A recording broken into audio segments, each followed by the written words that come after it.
Greetings and salutations. It's another Friday.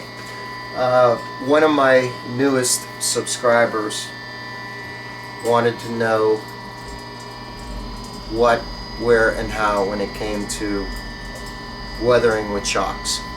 And he was specifically asking for this particular set, which is Alpha Colors. And as you can see, there's some of them that they've seen their uses.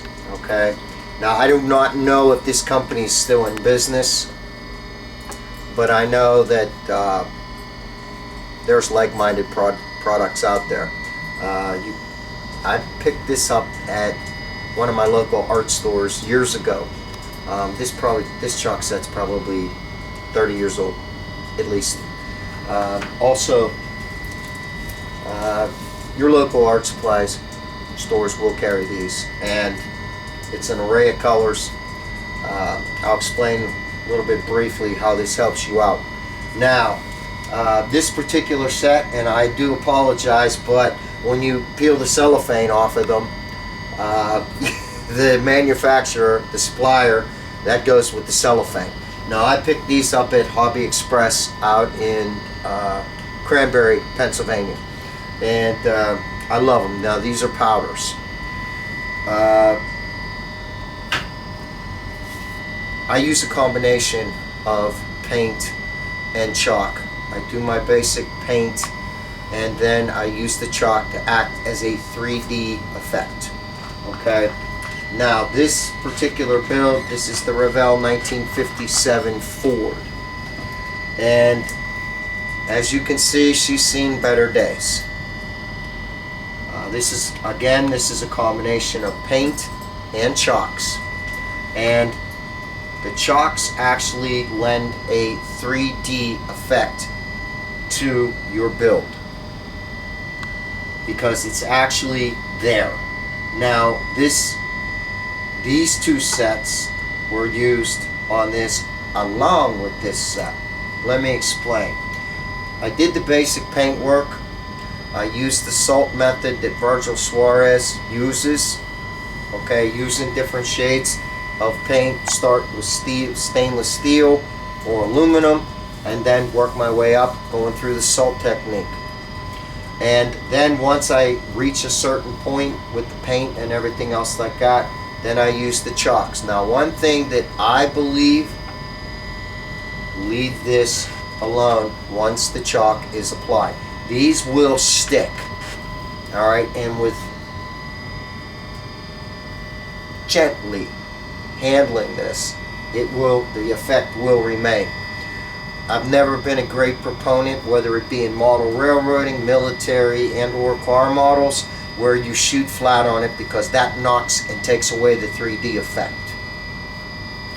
If you take a brush, and you can buy stiff bristled brushes at your local art stores, and you stipple it, you can grind it in, etc. You can see this. That's chalk in there. It's been in there for, Jake, 2 years? 3. Maybe more. This car has been to more than its share of shows. It is what it is. It's held up very well. Like I said, it provides a 3D effect. If you cannot find said brushes, cut off where it's the stiffest. In other words, if you take this particular brush and you cut it off almost to the holder, grind it in and go. Now, let's go back to this set here. As you can see, there's some greens here, okay?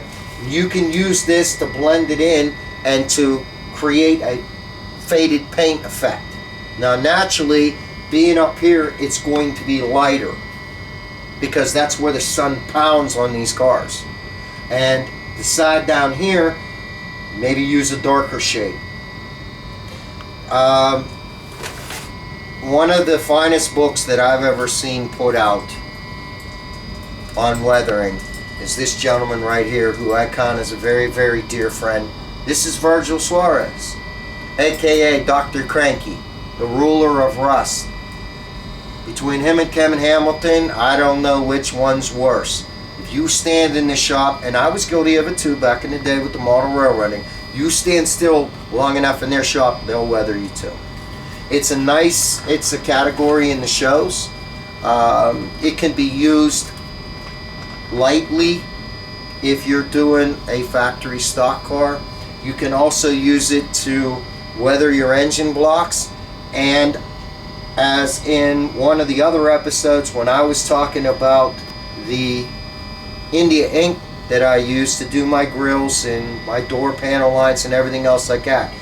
If you would take these chalks, say you want to make your engine look dirty with oil leak or something else like that, or just years of grime and neglect, you polish this all in, grind it all in into your engine block, and it'll dirty it up. Looks like something like this. Now this thing, this is hammered, it's been sitting, it's got more dust on it than anything, but you get into the crevices and everything else with it. However, if you do not like it, if it did not turn out the way that you wanted it to, once again, you can walk over to the sink, take a toothbrush with a little Dawn dish detergent, scrub it up, and go from there. Go back at it.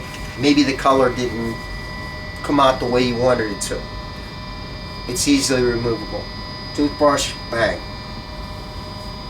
I love this stuff in conjunction with the different shades of paint. Now, there are different sets where it's oils and stuff like that. A lot of the military guys, they use washes, similar to what I described in the India ink episode, where they will dilute it. They will take a wide brush and it will go into the crevices and everything where dust, dirt, grime, and corruption is going to gather, rust, etc.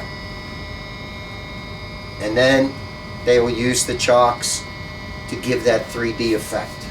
Alright, Keith, I'm so happy that you managed to find one of these sets. He picked it up on eBay for, I think it was like 10 bucks. These, like I said, at your well-stocked hobby shop, in the train department, you will find these. And you will find all of it at your local art supply store. Michaels carries the larger sets.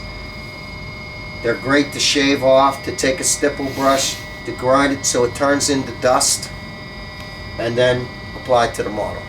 Alright, so I hope this helps. Keith, I hope this answered your question, brother. So happy to see you back in the fold and going back at it and doing your weathered builds and everything like you did when you were younger. Welcome back to the fold. I'm thrilled that these older guys are coming back in. So, until the next time, which will be next Friday, from Lone Wolf Custom Painting, Jake and I and the Blonde, God bless, have a great week, have a great weekend, and we'll see you next week. Take care.